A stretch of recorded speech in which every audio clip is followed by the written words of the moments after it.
Hello and welcome to Rathods IAS Academy. Today in this session, we are going to see very important articles that appear in our today's newspaper. So let's get started with our session. First of all, I'll let you know important topics of the day. And later on, we are going to see each and every topic from prelims and as well as mains point of view. And at last, I will be giving you some prelims practice questions so that you can understand how questions can be asked in your examination. Okay, the first topic is Center Titans Norms for Foreign Donations. This article is talking about foreign donations. Here you have to know about NGOs, and here you have to know about the rules that need to be followed by NGOs. And this topic is important from governance point of view from your GS paper too. In your governance, you have this topic called as NGOs directly. And after once polity is done, sir will be starting your polity, in that governance, he will be dealing with this topic NGO. And if you're not understanding now in this class, you will understand better in your governance class. Don't worry. So I'll tell you what exactly you have to remember from this article point of view in this class. And next topic is BRICS can play a vital role in dealing with terrorism, said by our Prime Minister. If there is any grouping in news, for sure it will be very important from prelims point of view. Every year there will be for sure 2 questions related to these groupings in your prelims. In mains also for sure 1 question will be there on groupings. It may be 10 marker question or 15 marker question in your mains. And this topic is important from GS paper 2 under international relations. And next topic is India's next challenge from invention to global scale. So this article is talking about what challenge we are facing in our country. Especially nowadays, we are moving towards AI, artificial intelligence, machine learning. In this context, we are facing some challenge. So what is that challenge we are facing? And this article gave some way forward to come out of that challenge. Here you have to see what exactly the challenge is. Next one is outcome. And next one is you have to see what is the way forward. And this topic will be important from your mains. And today the mains question will be on this topic. And this is important from IR, this is important from economy and as well as science and technology point of view. And next topic is evident distress. Stress from West Asia crisis has revealed economic pain. In yesterday's class, we discussed about core sector performance, right? Can you recall that? What did we discuss yesterday's class? There is declining of core sector performance by 0.5%. In yesterday's class, we discussed that one important sector is related to West Asian crisis. What is that sector? Crude oil, right? So now this article is saying that because of this West Asian crisis, now we are seeing economic pain in our country. So if you can relate yesterday's class with today's class, then you can understand that article better. And this topic is important from GS paper 2 under IR, and we are talking about economy, so it is important from your GS paper 3 under economy also. And next topic is United Nations Maritime Body secures safety pledges to evacuate ships stuck in Persian Gulf. As you all know that West Asian crisis is going on, closure of Strait of Hormuz, and many of our Indian sailors, they had been stuck in this Persian Gulf. So now there is one international body, and the name of that body is United Nations Maritime Body, and the name here is International Maritime Organization. It is now going to step in into that, and now it is going to help to free this people who had been stuck in this Persian Gulf. So this is important from your international relations from GS paper 2. So these are the articles now we are going to see in this class. Okay, read this title is Center Titans Norms for Foreign Donations. Okay, to understand this topic, you need to know some basic facts about NGO. Have you heard about this word NGO? Okay, full form is non-government organization, or it is also called as not-for-profit organization. Okay, we are having private, we are having government sector. Apart from this private and government, we have some other people who will form organization and they will try to help the public, right? For example, they can take up some areas like improving of education, improving of health of people, and improving of children and their status, especially some will be conducting some drives related to health awareness programs. And even some famous personalities like heroines, they are also providing some funds for cardiac related operations, cancer patients, like that they are doing certain activities.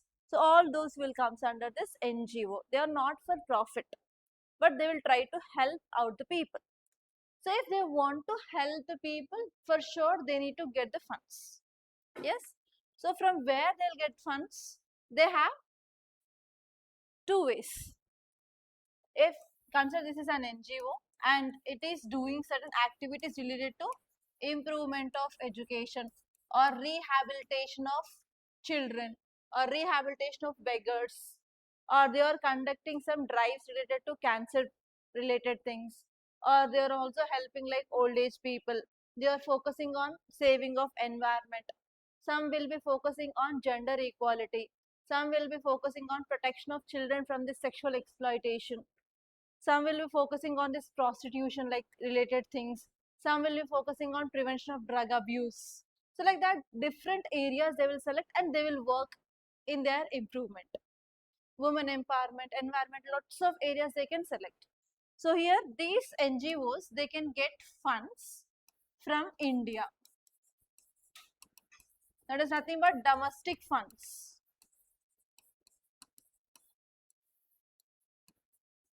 Okay, and next source here is they can get funds from other countries.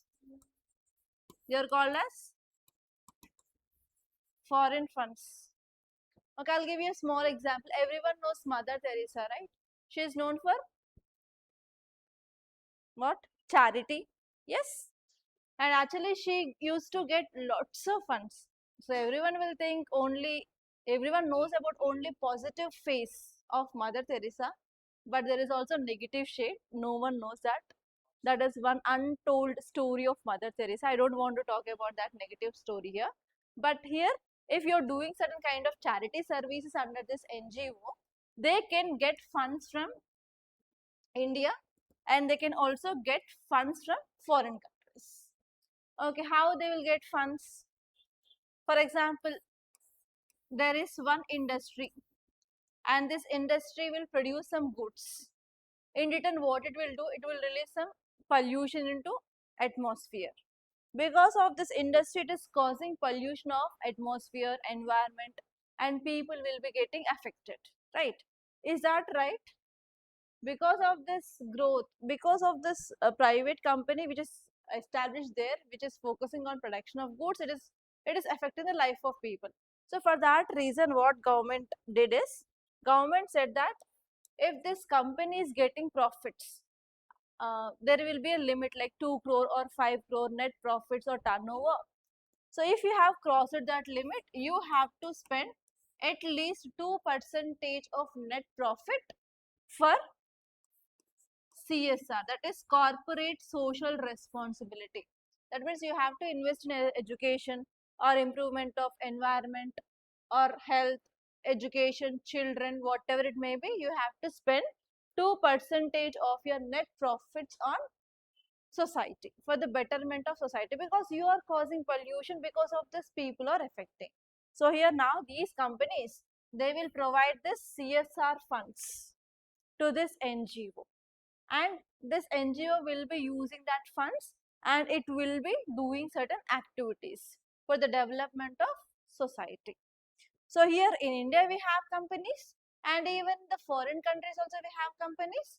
So here from India they can get funds, they are called as domestic funds, and if they are getting from other countries like US, France or any other country, that will comes under foreign funds. Clear?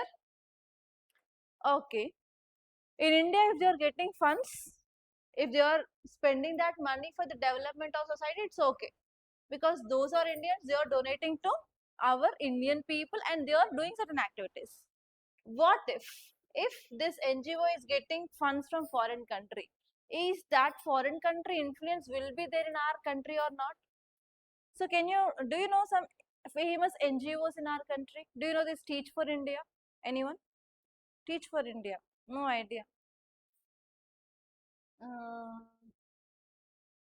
okay, so we have different religious related NGOs also, which are promoting religion. Okay, we have different Babas. You know that, right? Different Babas. And if they start taking some sessions, how many people will be joining that session? Lot of people. Yes. So if that Baba is getting funds from foreign country, let us say from USA, they are getting funds. And this Baba is having huge influence in our country. Is there any impact of foreign country on India? Can we see that? If that organization is getting money from foreign country, if foreign country is dictating something to this person, he may implement in our country. So that what happened?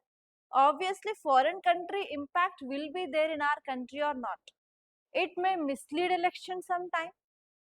It may change the perspective of Indians against Pakistan. Like that. Are you understanding here? So because of this, we have to be very much careful related to the NGOs which are receiving foreign funds. So for that reason, we have rules called as Foreign Contribution Regulation Act.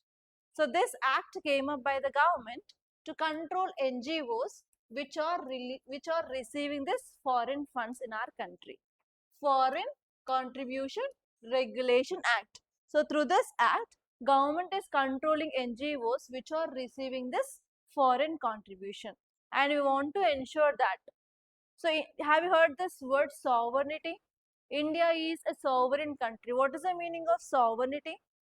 Ultimate power should be vested within our country to make any decision. That is the meaning of sovereignty. So if this kind of big, most influential NGOs, if they are receiving this foreign funds, if they are dictating this foreign related ideas in India, is that good? Are we sovereign? No. To make India free from influence of any other country, especially through these NGOs which are receiving this foreign funds, we came up with this FCRA, that is Foreign Contribution Regulation Act.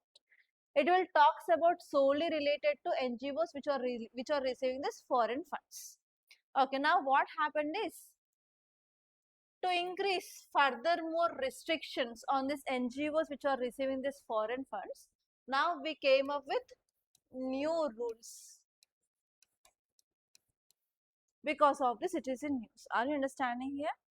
Okay. So here you have to know about certain criteria which is to be satisfied for an NGO to receive this money from foreign countries. So first one here is, for sure that NGO has to be registered under this FCRA. If it is registered under this FCRA, then only it is eligible to take foreign funds. If they are not registered under this FCRA, they can get only domestic but not foreign. And next one here is, for the funds transaction, we need to get a bank account, right? So if you want to receive this foreign funds, that NGO should have a bank account in Delhi, and that too in SBI Bank. So that account is only allowed to receive this kind of funds. Delhi account, that to SBI only. Okay, so these are the 2 points that you have to remember. And now let us see this infographic. Can you see this infographic? Okay, what it is saying about is, what are the new rules? So here how UPSC can ask you a question in your prelims. Consider the following statements regarding FCRA Act new rules. And under that it may give statements and it may ask you to identify correct or incorrect. Okay. In your mains, if this kind of changes made by the government, for sure it may ask question in your mains. Recently, Government of India came up with new rules regarding FCRA. In the light of this statement, discuss the new rules and what are the reasons behind this? Why government came up with these new rules now? And it may ask you to add about what is the impact. Okay, like that UPSC can ask you a means based question on what are these new rules, why, what are the reasons why government came up with these new rules, and what is the impact on society. So like that you may get a question and you have to keep star mark in your syllabus copy. related to NGO? You may get a question on that in 2026 or 2027. Okay, now let us see this infographic. What it is saying here. Okay, here if you see the second line, NGOs must stick to activities specified by center in their category and geographical area. Now here central government wants to restrict their activities, in which activities they are working on. For example, some will be working on education, some will be working on health, some will be working on environment, some will be working on gender equality, women empowerment, some will be working on like gender justice, some will be working on religion. Religion is also a very important area where they'll get funds. Okay, so here now central government is clearly saying that we have certain categories. So which are those categories now? 5 categories: education, economy, religious, social and culture. Okay, and they have to specify in which category they are working for. And next one is NGOs, they have to declare everything they published, like whatever the books they publish, magazines, articles in newspaper, everything should be clearly displayed in their websites. Every NGO will have their own websites, their own social media platforms. In that, they have to display about whatever they had been published so far. And next one is whatever the existing registrations are there, they have to comply within the next year, and minimum fee of 1 lakh will apply. So now onwards, they have to pay the fee, that is around 1 lakh rupee. Okay, now let us see this infographic clearly, what all will comes under different categories. Under the fresh changes to rules of Foreign Contribution Regulation Act, all NGOs are required to disclose specific activities and the geographical area, like whether they are doing in Telangana or whether they are doing in AP, in Telangana in which area, whether they are doing in Hyderabad only or in any other area. They have to clearly say about the geographical location they are working in. And next one here is they have to tell about their programs. And now we have 5 permitted categories.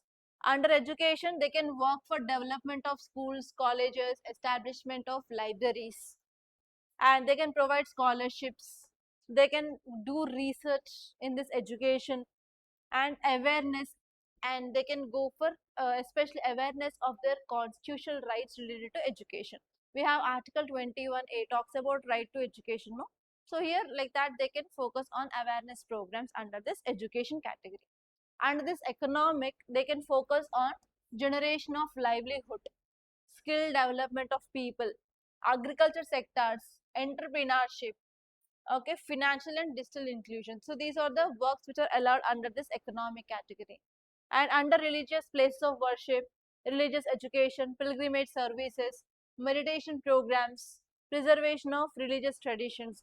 Sometimes you can see like Babas, they will be organizing different kinds of events where they will try to provide meditation services, they will try to provide some kind of speeches, motivation, like that. And under the social, they will focus on public health, rehabilitation, and as well as sanitation, nutrition, disaster relief related activities. And under culture, preservation of Indian arts, languages, museums, culture festivals, heritage conservation, etc. So these are the activities which are allowed now under this 5 categories. Are you understanding? Okay. Now let us see what changes government came up with this new rules and how and why it is tightening the norms related to foreign donations. Are you understanding? This is the title here. Title says that recently Government of India came up with the new rules under Foreign Contribution Regulation Act, and under this it is tightening the norms related to NGOs which are receiving foreign funds. Okay. Now let us see what are the new norms. First one is we have 5 categories. I said what are those 5 categories? Social, economic, education. Next one is religious. And next one here is they have to disclose their geographical location where they are operating. and they should not operate outside of their declaration of geographic area. For example, they said we are working only in Telangana. Means they have to work only in Telangana. They should not go to nearby Karnataka or Tamil Nadu or AP like that. So they have to restrict to their geographical location only. And next one is they have to disclose their books, magazines, newspaper articles in their websites, and even they have their own social media accounts, right? They will be having like Insta, Facebook. Okay, in their areas they have to like exclusively they have to mandatory they have to disclose the things. And next one here is if there is any publication they did in that year, normally NGOs will release their publications like what all activities they did in that year and what is the outcome, the amount they spent, everything they will publish about their NGO, their highlights, their outcome, what exactly they did, how much change or what is the change that they brought in the society. If they are not releasing that publication, they will not get funds. That is a thing. So here they will publish. So that publication should be also be publicly disclosed.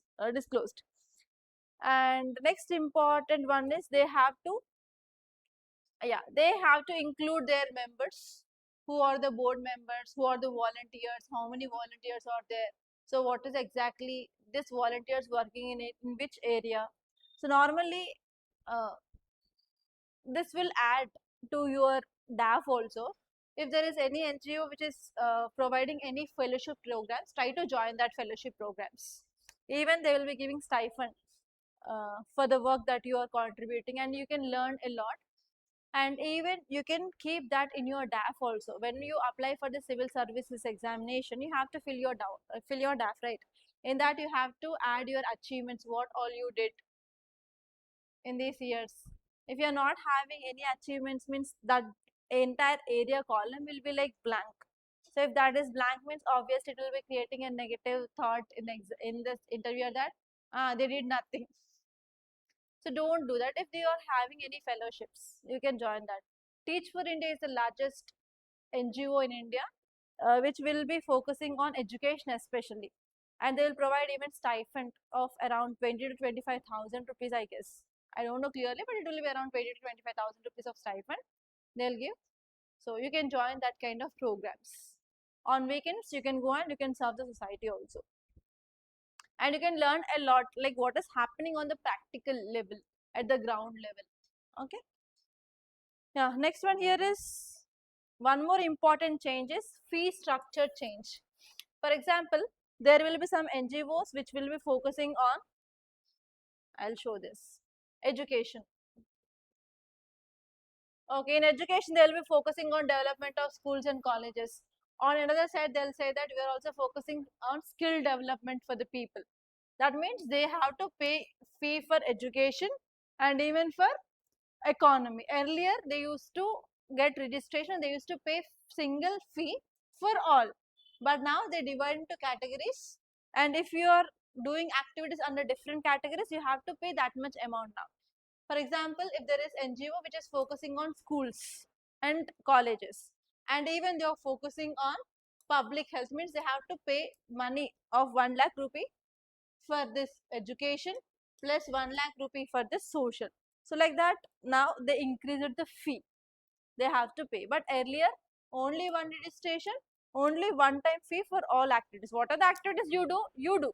But only pay single fee. But now they divide into categories, and category based fee they are charging now. So this is one more change that is seen in this new rules. Okay, now you have to think about what are the reasons. So what is the problem with this NGO is they will take money, they'll receive funds. Will they do uh, will they do justice for that money? For sure, many a times there are lots of loopholes. Because of that, the fund will be not used efficiently. So because of this, what happens? The funds will be many a times get misused, and that may also leads to corruption. And especially NGOs which are receiving these foreign funds will be having will show this kind of foreign countries influence in our country. And even sometimes many a times the election related influence can also happen. For example, if there is any meeting done by anyone, Guruji or Baba, so if lakhs of people who are attending, that means if we say only one thing, vote for this so and so party, political party during times of election, don't you think that there will be changing of mindset of people? My Guruji said, I will blindly believe him. What happened? You'll try to vote to that political party. So because of this, can we ensure free and fair elections in our country? These people can influence the people. Yes. So here, to enhance accountability and for the proper monitoring of this NGO, we are increasing this rules, or we are tightening these rules related to foreign funds. And next one is, we want to ensure uniformity in this kind of foreign related contributions. And next one is, we want to prevent misuse or diversion of foreign contributions for unapproved purposes. And next one here is, we want to address operational gaps, and we want to maintain national interest, and we want to restrict foreign countries' influence in our country. So these are the reasons why we came up with this tightening of norms related to FCRA. Clear? Okay, see this article guys, BRICS can play a vital role in dealing with terrorism. Okay, you have to know about this grouping called as BRICS. So how UPSC can ask you a question? In 2025 prelims, there was a question on this BRICS. Okay, so how you can get a question? Consider the following statements regarding BRICS.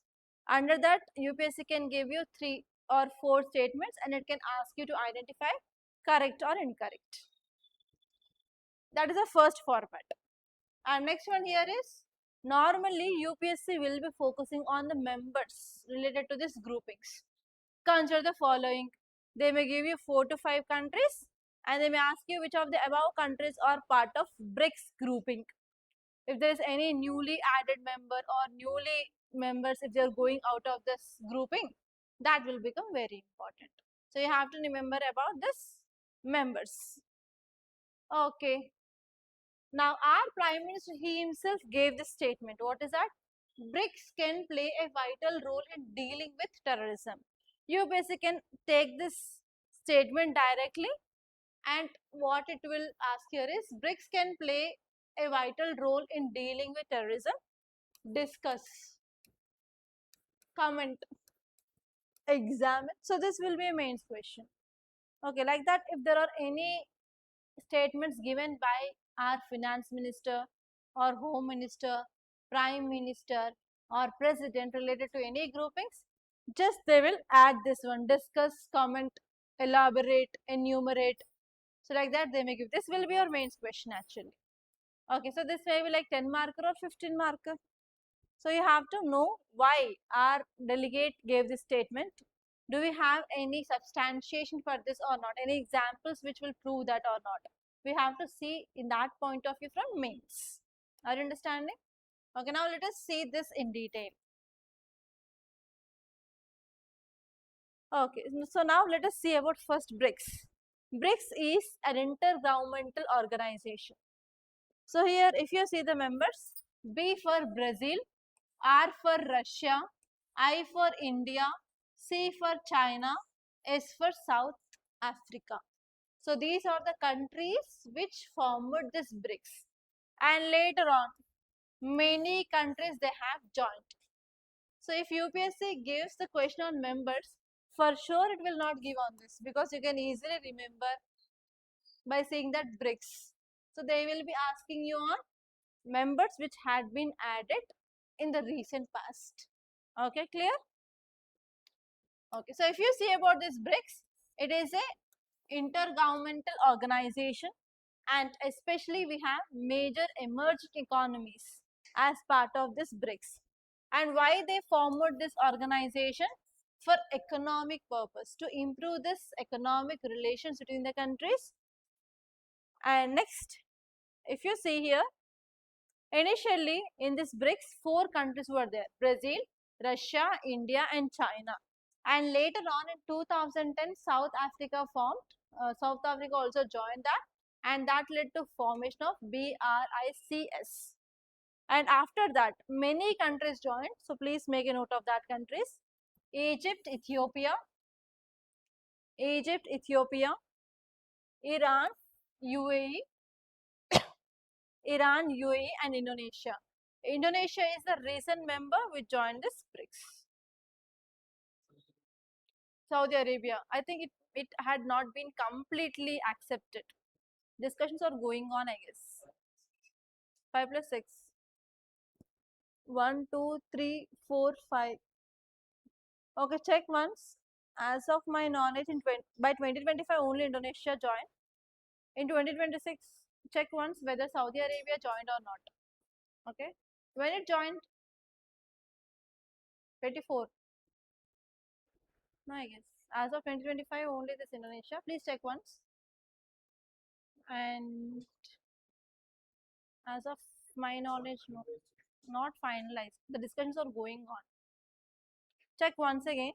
So please make note of this: BRICS, Brazil, India, Russia, China, and South Africa. And we have other countries added, that Egypt, Ethiopia, Iran, Indonesia, and UAE. Remember that way. Check clearly. Directly open the BRICS website. Don't see ChatGPT. ChatGPT will give. And Kaledu. It's not finalized. Discussions are going on. It's not yet finalized. Some website will be showing like that. That's what members, you will be getting confused. Open official website. Open BRICS website and see the members. See, in the class only these many members are saying someone is there, someone is no. It happens. Check once clearly. Open only official websites, no other websites. Don't see in Wikipedia, don't see in ChatGPT. ChatGPT is changing mindsets. Okay, see here. Next one is, what is the purpose? They want to promote trade. They want to attract investments into their countries. And overall, they want to reform the global governance. And the major reason why they came up with this BRICS is to became. So see once again. See once. Came. Open only BRICS website. And write down from that case. Total how many members are there in BRICS now? BRICS. How many? 11. Write down all those 11 countries case. And see the flags also. Flags of the countries. Okay, next one here is, you have to remember this one. They are focusing on decreasing of dollar dependency. Okay, so actually they want to go for de-dollarization. That means they want to reduce the dependency on dollar. Okay, so for that reason, they are using their alternate and their country-related currency, so that they want to decrease the dependency of dollar. So because of that also, they are focusing on this kind of groupings. So now you guys tell me how this BRICS. If you go to this title, what exactly it is saying? It plays a vital role in dealing with terrorism. So now you guys tell me how this BRICS grouping will be helpful for countering of terrorism. If you get any question on this in mains, BRICS can play a vital role in dealing with terrorism, discuss. You have to write answer on that, no? So now you guys tell me how this BRICS organization will help to counter terrorism. Okay, defense collaboration, next. Okay, so here if you see this article, in the second paragraph they gave that, especially to deal with terrorism and cyber security related issues, they are the common challenges of this BRICS countries.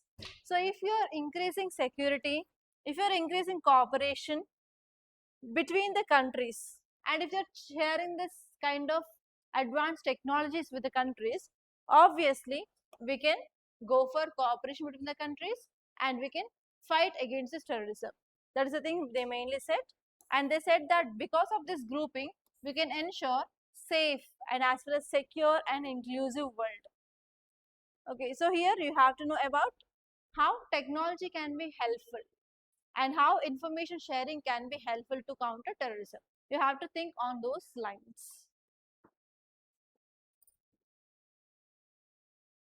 Okay, see this article guys, India's next challenge from invention to global scale. Okay, now this article is talking about nowadays we are moving towards this AI, more and more incorporation of AI in judiciary, in police services, in healthcare, whatnot. In different areas, we are using this AI. Okay, if we are using this AI, what about employment generation? Can we generate employment or can it lead to unemployment? Both the ways.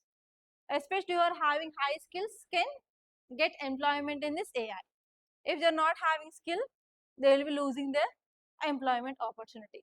So here this article is saying that in this advanced era, in this advanced economy, when we are moving towards this kind of transformative technologies, obviously countries like India will face challenge. So here you have to see what exactly is the challenge we are going to face because of this transformative technology. And you have to think about what is a way forward. How can we overcome that challenge? And if you see in your mains, you may get question in this way.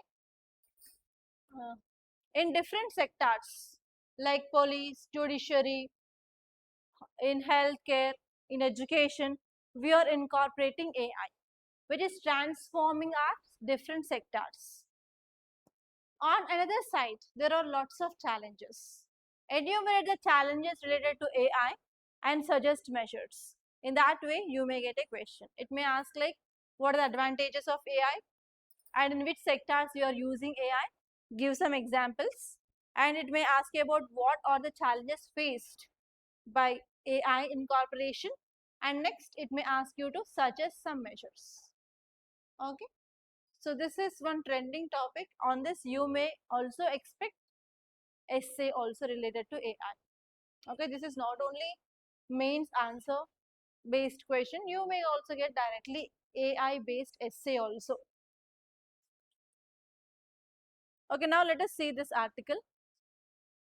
Okay, now in our country, we are adopting AI. If you are comparing with other countries, India is as par with other developed countries related to advancements, technology, development, whatever it may be. But we are repeatedly having some breakthroughs. That is nothing but challenges. Okay, what are those challenges? The first one here is invention versus scaling gap. India is doing very good, really good at this early stages of innovation. And we are focusing on indigenous development. But the major problem is commercialization. In many areas, lots of developments had already been done in our country, but those products are not available in the large scale in the markets. If that product is not available in the large scale in the market, what is the use of inventing? I think many a times you might have seen that small school students developed some kind of equipments which are making their life easy. But if you are commercializing them and if you are making that products more available in the market, what happen? Our people will be using those kind of goods and that kind of technology. If that technology is developed in India, obviously the product cost will be reduced and we can gain more and more market or more and more demand in the market. But it is not happening in our country. That is a one important problem. We are having innovations, but we are not properly commercializing it to a large scale. If you're not commercializing it, can India be competitive with other countries?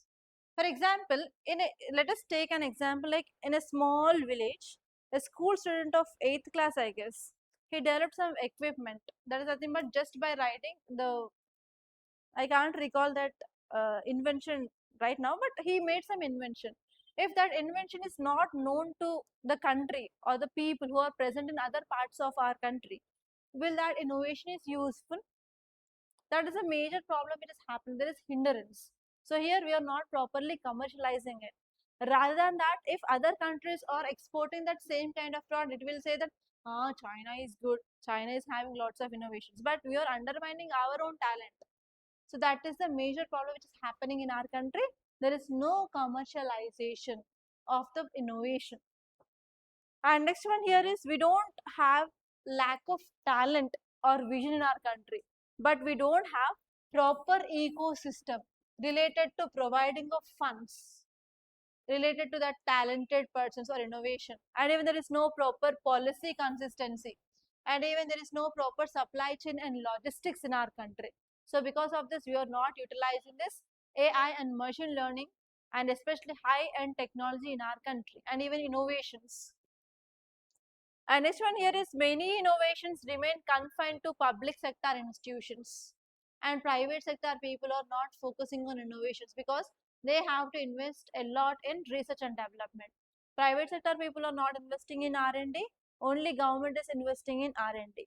So because of this, mostly our innovations are restricted to public sector enterprises. That is also one important problem. And next one here is,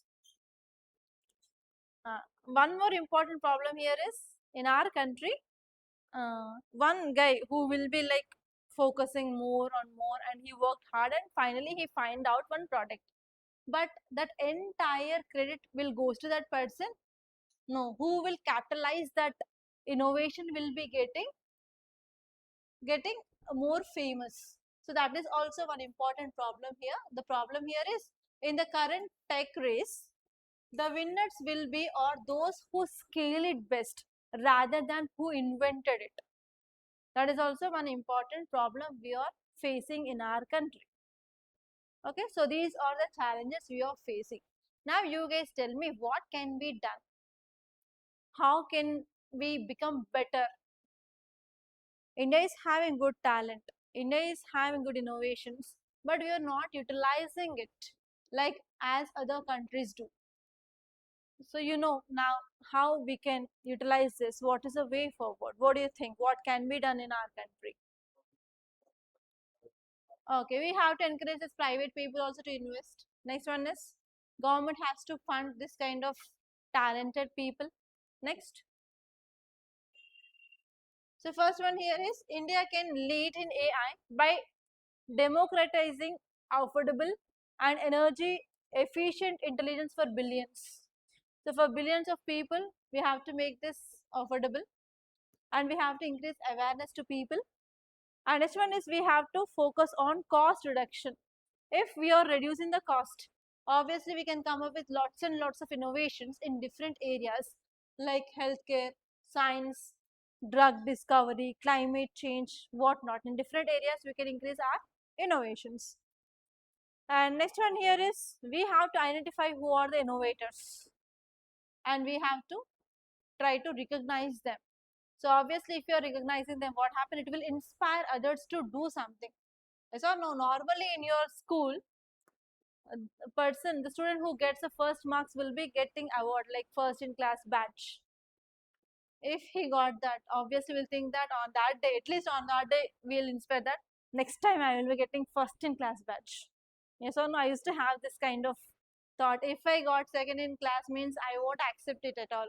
I don't want this. I want first in class only. So I used to have that kind of mindset. It is because of my family, maybe. No, next time I used to get that. So because of that only I'm topper and I'm gold medalist. First year and second year I'm second in class. I didn't accepted that. From third, fourth, fifth and sixth line in that 4 years I got around 89 to 90%. No one achieved that. My seniors also. I only the person I got that. Finally I'm the gold medalist with 87.7%, I guess. 87.6 or 7 in my final aggregate.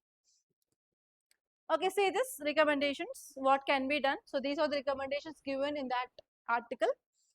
First one is, we have to strengthen the ecosystem. We have to come up with a policy support. Government has to provide a policy support for the students. Government has to provide capital, and it has to improve logistics, supply chains, all those things. And even market development also has to be done by the government. And next one is, we have to blend self-reliance with global ambition. So like other countries, what they are developing. So which products they are having this kind of demand. In the same way, in our country also, we have to focus on self-reliance. Like we have to develop that kind of technology with indigenous, that is entirely should be made in our country. And next one is we have to focus on national priority, okay, rather than merely participating in technology. So what are the innovations that we are doing in our country that should be used for our nation? So like that always we have to focus on national priority. So we have to instill this sense of national unity, patriotism in the students so that they can do more and more innovations. Okay, so these are the way forward which is given in this article, guys. Okay, see this next article, evident distress, stress from West Asia crisis has revealed economic pain. In our yesterday's class, we discussed about core sector performance, right? Okay, see this, here this article is saying that the latest data on index of 8 core industries that we discussed in our yesterday's class, it said that there is 0.5 percentage of slowdown which is seen, and this slowdown is related to coal and as well as crude oil. That is the thing that we discussed in yesterday's class. Okay, now this article is saying that the cause of concern in our country is oil prices because of what? West Asian conflict. Oil prices nothing but diesel prices and as well as petrol prices and even natural gas, sorry, this compressed gas, domestic gas and commercial gas prices are high in our country.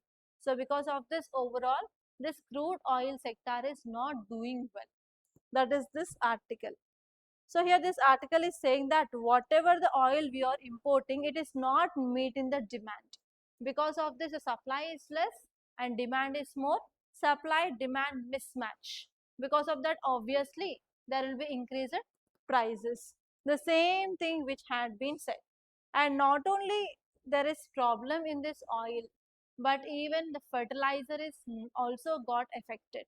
So why? Because from the Strait of Hormuz only we will be getting our fertilizer imports, but now it had been closed. So because of this we are not getting fertilizer also, and now this Kharif season had been started. Yes, monsoon rainfall started, Kharif transplantation sowing will be getting started obviously. So if you want to go for agriculture, obviously we need this fertilizer. So here if you are not having fertilizer on time, our agriculture sector will be also get affected. That is about this article. So we are going to have more and more economic pain because of this West Asian crisis. Are you understanding? That is this article, nothing more than that. Okay, see here, what is the impact of this West Asian crisis is, first one is our energy security will be getting affected, you know, oil, gas, petrol, diesel crisis. And next one is fertilizer. Okay, so actually this natural gas will be used in fertilizer production and even we will be getting directly fertilizer from that route. And next one is power sector is also getting affected because of this imported coal. And next one here is overall there is decreased demand in the market. People are not having money in their hands. And even what are the remittances we used to get from this West Asia also, that had been reduced. So because of this, people are not having money and they are not making proper demands for the goods and services in the market. That is also getting affected. So because of this, we are having lots of vulnerability in our economy. Okay, so now you have to think about what is the way forward, what can be done to come out of this situation. Okay, and see this next article, guys. Title says United Nations Maritime Body secures safety pledges to evacuate ships stuck in Persian Gulf. So first of all, you have to open Atlas and you have to see where is this Persian Gulf located. Now tell me, guys, where is Persian Gulf located? Gulf of Strait of it is that Strait of Hormuz nearby. Okay, very good. Okay, so open your Atlas or else here we have maps. No, just see this West Asian part and see exactly where this Gulf of Persian Gulf is located. It's very important. So last time, if you are getting this kind of locations in news, UPSC can ask you a question. In 2026 prelims, it asked question on Strait of Hormuz. Next time, it may ask question on Persian Gulf. It may ask question on Caspian Sea. It may ask question on Black Sea. It may ask question on Red Sea. So next time you will get question on Red Sea or Persian Gulf for sure, guys. For sure, you will be getting one question. Okay, now what is happening here in West Asia? You know, West Asian crisis is going on. So because of this, around 11,000 seafarers, they had been stranded in this Persian Gulf. So because of this, now international organization came into picture. That is nothing but International Maritime Organization, and now it is helping that people. Standard means nothing but Chikkupoyaru. So they will be helped by this International Maritime Organization now. So how UPSC can give a question? Consider the following statements regarding International Maritime Organization. And under that it may give you 3 to 4 statements, and it may ask you which of the above statements are correct or incorrect. And there is new format like statement 1, statement 2, statement 3 concludes. It is giving correct explanation. It is contradicted. So like that you may get entire one side of your paper with this kind of question. Okay, so before going into examination hall, so try to go thoroughly with this 2026 paper at least 4 to 5 times. Just try to understand how the question format is. Okay, don't get shocked after entering into this examination hall. Before going into the examination hall, at least 5 times you have to go through this 2025-2026 paper. They only tell how the paper will be in the next year. Okay, you have to know about that, how the changes are happening, which areas they are giving, and how the framing of questions are there, what exactly the language is used in that framing of statements, how they are trying to confuse this aspirants, that means nothing but you in the future. So try to understand all those things, and you have to go to the hall. If you're not doing that, means for sure you'll be out of that list only. That is for 100%. Keep that in your mind. Okay, if possible, whatever the topics are going on now in the class, try to open PYQs and try to do all those things. Then only you can understand what are the traps, what are the loopholes, what exactly the language of UPSC. To understand that language, it will take some time, guys. Okay, so you should not think like after completion of my entire syllabus, I will take PYQs then, and I will do that PYQs. Don't do that mistake. So the topic is going on in the class on the same day or after completion of that chapter, take out the PYQs and do that. Okay, now let us see some facts regarding this IMO. If you say about International Maritime Organization, it is United Nations body. Very, very important. It is United Nations body, and it is responsible for providing safety and security of shipping. And they want to prevent marine pollution also, safety and security of ships in the water. And next one is they will prevent marine pollution by ships. And how many countries are part of this IMO? So we have around 176 member states. Okay. And next one is they will try to bring a regulatory framework for shipping industry, and they want to ensure fair and effective, universally adopted and universally implemented framework. Okay, that's it guys, nothing more than that, and it will be contributing directly to achieving of sustainable development goal number 14, which is focusing on safe use of oceans and marine resources. And you have to remember all these 17 sustainable development goals. There is no choice. Okay, so there will be like 17 sustainable development goals of United Nations. Try to write them and try to remember them, and whenever you are writing your answers, try to include them in your answers. That will add value to your answers, especially in conclusion part. Okay, see these questions guys. The first one is, consider the following statements regarding IMO. IMO is a specialized agency of United Nations. It is responsible for regulating international shipping safety and marine pollution. Headquarters is located in Geneva, Switzerland. India is member of IMO. How many members are there? 174. 174 means for sure India will be there. So like that you have to apply your general knowledge and common sense. So 4 will be there in your answer. One strike off. So if UPSC wants to change any statement, in which statements it will be changing easily? Headquarters.